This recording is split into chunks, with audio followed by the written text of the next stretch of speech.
Chers amis, c'est avec bonheur que je vous retrouve pour poursuivre notre étude sur la fin de l'Apocalypse et nous abordons aujourd'hui le chapitre 20. C'est le deuxième tableau qui va commencer par une vision céleste et se terminer dans le feu et le soufre. Mais le personnage principal ici, c'est Satan. Eh bien, je vous propose de lire avec moi ce qui nous en est dit au chapitre 20, dans les versets 1 à 10. « Puis je vis descendre du ciel un ange qui avait la clé de l'abîme et une grande chaîne dans sa main.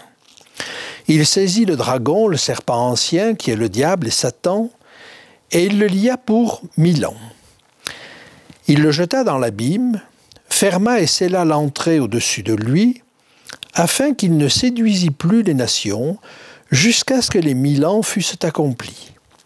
Après cela, il faut qu'il soit délié pour un peu de temps. Et je vis des trônes, et à ceux qui s'y assirent fut donné le pouvoir de juger. Et je vis les âmes de ceux qui avaient été décapités à cause du témoignage de Jésus et à cause de la parole de Dieu, et de ceux qui n'avaient pas adoré la bête ni son image, et qui n'avaient pas reçu la marque sur leur front ou sur leurs mains. Ils revinrent à la vie, et ils régnèrent avec Christ pendant 1000 ans. Les autres morts ne revinrent point à la vie jusqu'à ce que les 1000 ans fussent accomplis. C'est la première résurrection. Heureux et saints ceux qui ont part à la première résurrection. La seconde mort n'a point de pouvoir sur eux, mais ils seront sacrificateurs de Dieu et de Christ, et ils régneront avec lui pendant 1000 ans. Quand les 1000 ans seront accomplis, Satan sera relâché de sa prison, et il sortira pour séduire les nations qui sont aux 4 coins de la terre, Gog et Magog, afin de les rassembler pour la guerre. Leur nombre est comme le sable de la mer. Et ils montèrent à la surface de la terre, et ils investirent le camp des saints et la ville bien-aimée. Mais un feu descendit du ciel et les dévora. Et le diable qui les séduisait fut jeté dans l'étang de feu et de soufre, où sont la bête et le faux prophète, et ils seront tourmentés jour et nuit, au siècle des siècles. » Ce texte nous montre donc l'emprisonnement de Satan pendant 1000 ans, mais il nous dit surtout quelque chose qui est étonnant.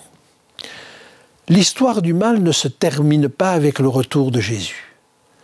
Et pendant 1000 ans encore, un jugement se poursuit, un débat, une étude. Bref, le problème du mal n'est pas résolu entièrement au moment du retour de Jésus. Et là, c'est quelque chose de nouveau et que nous allons devoir examiner. Mais vous verrez que c'est assez logique. Alors je vous propose maintenant d'examiner ce qui se passe. Un ange tient la clé de l'abîme. L'abîme. Il nous faut peut-être revenir dans un épisode de la vie de Jésus, dans l'évangile de Luc au chapitre 8, les versets 27 à 33, pour comprendre ce qu'est l'abîme. Luc, chapitre 8, les versets 27 à 33. Lorsque Jésus fut descendu à terre, il vint au-devant de lui un homme de la ville qui était possédé de plusieurs démons. Depuis longtemps, il ne portait point de vêtements, Et il avait sa demeure non dans une maison, mais dans les sépulcres. Ayant vu Jésus, il poussa un cri, se jeta à ses pieds et dit d'une voix forte, « Qu'y a-t-il entre moi et toi, Jésus, Fils du Dieu Très-Haut? Je t'en supplie, ne me tourmente pas. » Car Jésus commandait à l'esprit impur de sortir de cet homme, dont il s'était emparé depuis longtemps. On le gardait, lié de chaînes et des fers aux pieds, mais il rompait ses liens et il était entraîné par le démon dans les déserts. Jésus lui demanda « Quel est ton nom ?» « Légion, répondit-il, car plusieurs démons étaient entrés en lui. Et il priait instamment Jésus de ne pas leur ordonner d'aller dans l'abîme. Il y avait là, dans la montagne, un grand troupeau de pourceaux qui paissaient. Et les démons supplièrent Jésus de leur permettre d'entrer dans ces pourceaux, et il le leur permit. Les démons sortirent de cet homme, entrèrent dans les pourceaux, et le troupeau se précipita des pentes escarpées dans le lac et se noya. Cette histoire-là, vous la connaissez certainement, mais elle nous donne quelque chose d'intéressant. Dans cette discussion entre les démons et Jésus, la demande des démons est de ne pas entrer, de ne pas les renvoyer dans l'abîme. C'est-à-dire de ne pas les renvoyer à l'inaction. Et au fond, le fait que le dragon, Satan, soit renvoyé dans l'abîme correspond au fait qu'il ne peut plus séduire. Il avait, lui, au chapitre 9, versets 1 et 2, nous l'avions vu recevoir la clé du puits de l'abîme. Et une épaisse nuée sortait de ce puits de l'abîme, des sauterelles s'en échappaient, et nous avions compris qu'il s'agissait là de démons.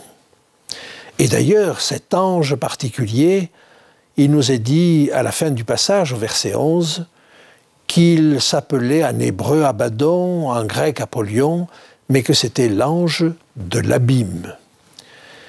On comprend que c'était Satan.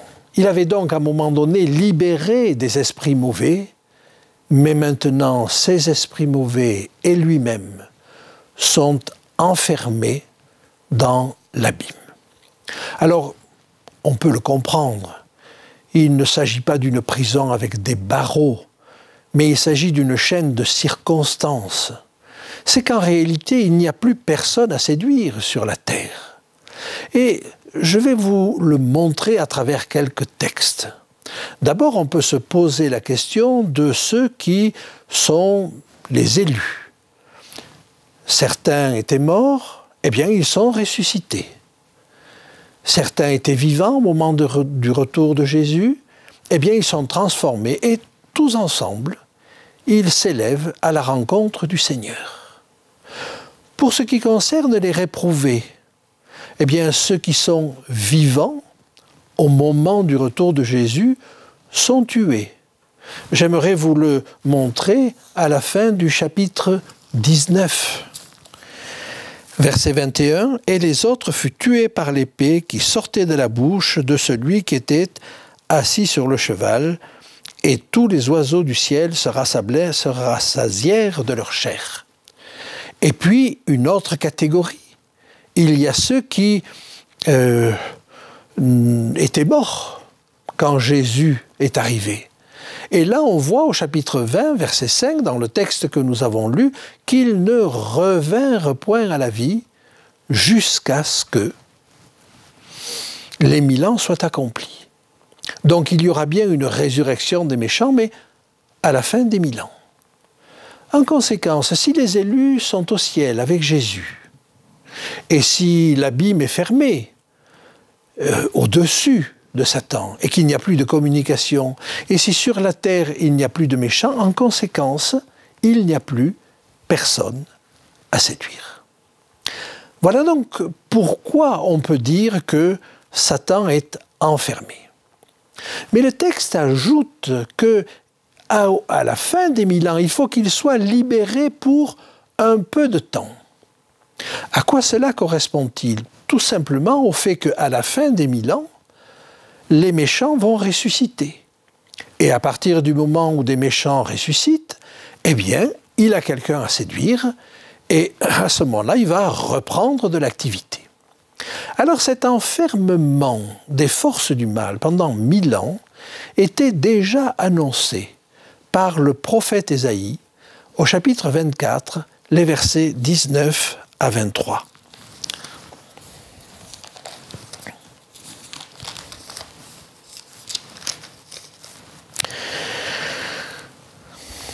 La terre est déchirée, la terre se brise, la terre chancelle comme un homme ivre, elle vacille comme une cabane, son péché pèse sur elle, elle tombe et ne se relève plus. Nous avions déjà vu ce texte pour montrer ce qui se passait à la fin de notre histoire, mais les versets suivants sont intéressants. En ce temps-là, l'Éternel châtiera dans le ciel l'armée d'en haut, et sur la terre les rois de la terre. Ils seront assemblés captifs dans une prison, ils seront enfermés dans des cachots, et après un grand nombre de jours, ils seront châtiés. Et on peut presque préciser maintenant, après 1000 ans, ils seront châtiés. Pendant que nous avons cette période où Satan et ses anges sont prisonniers, on va nous dire ce que font les élus de leur côté. Et c'est le verset 4 qui nous le dit. Lisons ensemble ce verset 4. « Et je vis des trônes, et à ceux qui s'y assirent fut donné le pouvoir de juger. Et je vis les âmes de ceux qui avaient été décapités à cause du témoignage de Jésus et à cause de la parole de Dieu, et de ceux qui n'avaient pas adoré la bête ni son image, et qui n'avaient pas reçu la marque sur leur front ou sur leurs mains, ils revinrent à la vie, et ils régnèrent avec Christ pendant 1000 ans. » Ce que nous voyons là, ce sont tous les élus de tous les temps. Ce sont ceux qui adoraient Dieu, mais qui ont été sacrifiés, qui ont été martyrs. Alors il y a ceux de la première heure et puis il y a ceux de la dernière heure, ceux qui n'ont pas reçu la marque de la bête ou de son image. Bref, ils y sont tous. Et ils sont là sur des trônes. Et le fait d'être sur un trône depuis le début de l'Apocalypse est associé au fait de juger. Et on nous le dit, ils jugent. Mais que vont-ils juger? Oh, ils vont juger les méchants, ils vont juger Satan. Mais c'est vrai que ça n'apparaît pas en soi comme une partie de plaisir. Alors, peut-être que nous aurons quelque chose à comprendre parce que finalement ce temps-là nous était aussi présenté comme le festin des noces de l'agneau. Nous verrons cela un petit peu plus tard. Et il nous dit qu'il règne avec Christ. Ils ne passent pas d'un maître à l'autre, mais ils sont maîtres de leur destinée. Ils règnent sur eux-mêmes. Le verset 5 nous apprend encore autre chose que nous avons déjà vu. Les autres morts ne revinrent point à la vie jusqu'à ce que les 1000 ans fussent accomplis. Confirmation que sur terre, il n'y a plus personne. Et l'on nous dit, c'est la première résurrection. C'est une manière de nous dire aussi qu'il y aura une deuxième résurrection, celle des méchants. Mais heureux ceux qui ont part à la première résurrection.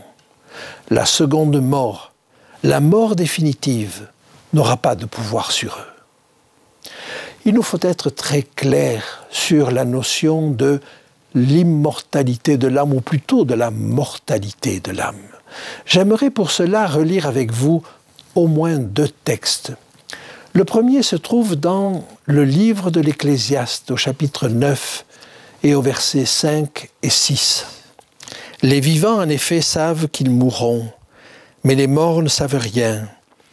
Et il n'y a pour eux plus de salaire, puisque leur mémoire est oubliée, et leur amour, et leur haine, et leur envie ont déjà péri, et ils n'auront plus jamais aucune part à tout ce qui se fait sous le soleil. » Et un petit peu plus loin, au verset 10, Tout ce que ta main trouve à faire avec ta force, fais-le, car il n'y a ni œuvre, ni pensée, ni science, ni sagesse dans le séjour des morts où tu vas. » Lisons notre texte, si vous le voulez bien, dans le texte des Hébreux, dans l'Épître aux Hébreux, au chapitre 11, et les versets 39 à 40.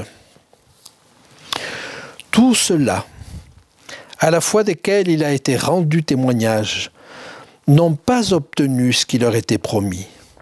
Dieu ayant en vue quelque chose de meilleur pour nous, afin qu'ils ne parvinssent pas sans nous à la perfection.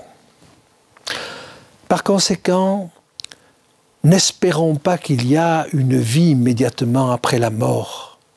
Par contre, dans le souvenir de Dieu, rien n'est perdu. Et la résurrection, qui viendra au moment du retour de Jésus, permettra à tous ses enfants de ressusciter, mais pas simplement pour être avec lui, pour juger. Et juger, ça va consister à réexaminer l'histoire de notre terre. Alors, nous allons le voir, ils seront sacrificateurs, nous est-il dit. Les sacrificateurs étaient non seulement ceux qui faisaient les sacrifices, mais ils enseignaient le peuple dans la loi, et surtout ils étaient des intercesseurs. Abraham a joué un rôle d'intercesseur. Alors, sacrificateurs, j'aimerais vous montrer quelques textes qui peuvent nous indiquer ce que cela signifie. D'abord, dans le livre, dans l'Épître aux Romains, au chapitre 12 et au verset 1er. « Je vous exhorte donc, frères, par les compassions de Dieu, à offrir vos corps comme un sacrifice vivant, saint, agréable à Dieu, ce qui sera de votre part un culte raisonnable. » Bien évidemment, il ne s'agit pas encore d'offrir des victimes, mais de s'offrir soi-même. Et ils régneront sur eux-mêmes et ils se sacrifieront eux-mêmes en ce sens qu'ils s'offriront à Dieu. Il est dit qu'ils régneront avec lui pendant 1000 ans, mais si nous allons un petit peu plus loin, au chapitre 22, verset 5, il est dit qu'ils régneront au siècle des siècles. Par conséquent, il y a là un règne particulier, il y a là quelque chose à concevoir, à comprendre. Alors, il n'y aura pas, bien sûr, de domination sur les autres, et le texte de Jérémie est très clair à cet égard. Jérémie 31 qui nous dit que personne n'enseignera son frère. Il ne s'agit pas de dominer les uns sur les autres. J'en arrive maintenant, à partir du verset 7, à ce qui se passe à la fin des 1000 ans. À la fin des 1000 ans, Satan va reprendre de l'activité.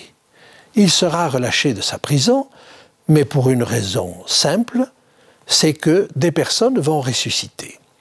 Et là, le texte au verset 8 évoque Gog et Magog. Alors, Gog et Magog, on retrouve leur assemblage, si vous voulez, dans le texte d'Ézéchiel. Et j'aimerais lire avec vous ce texte d'Ézéchiel au chapitre 38 et au verset 1 à 11, tout en sachant que ça appartient à un ensemble beaucoup plus vaste. La parole de l'Éternel me fut adressée en ces mots.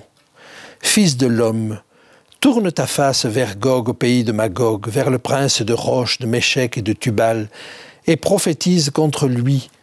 Tu diras, ainsi parle le Seigneur l'Éternel, voici j'en veux à toi, Gog, prince de Roche, de Méchec et de Tubal. Je t'entraînerai, et je mettrai une boucle à tes mâchoires. Je te ferai sortir, toi et toute ton armée, chevaux et cavaliers, tous vêtus magnifiquement, troupes nombreuses portant le grand et le petit bouclier, tous maniant l'épée, et avec eux ceux de Perse, d'Éthiopie et de Put, tous portant le bouclier et le casque. Gomer et toutes ses troupes, la maison de Togarma à l'extrémité du septentrion, et toutes ses troupes, peuples nombreux qui sont avec toi. Prépare-toi, tiens-toi prêt, toi et toute ta multitude assemblée autour de toi, sois leur chef. Après bien des jours, tu seras à leur tête. Dans la suite des années, tu marcheras contre le pays dont les habitants échappés à l'épée auront été assemblés d'entre plusieurs peuples sur les montagnes d'Israël longtemps désertes.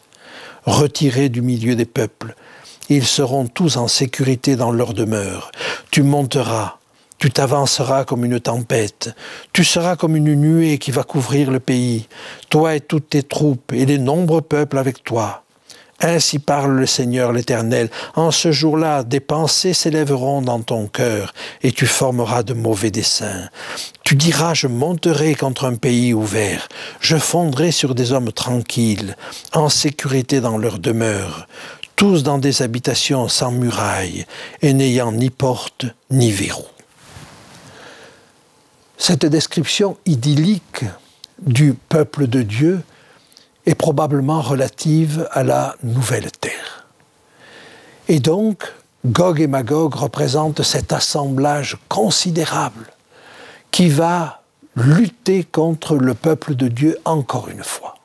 C'est-à-dire qu'on se retrouve au bout des 1000 ans dans la même situation qu'au moment du retour de Christ. Ceux qui ressuscitent à ce moment-là sont restés dans le même esprit. Il s'agit de détruire le peuple de Dieu.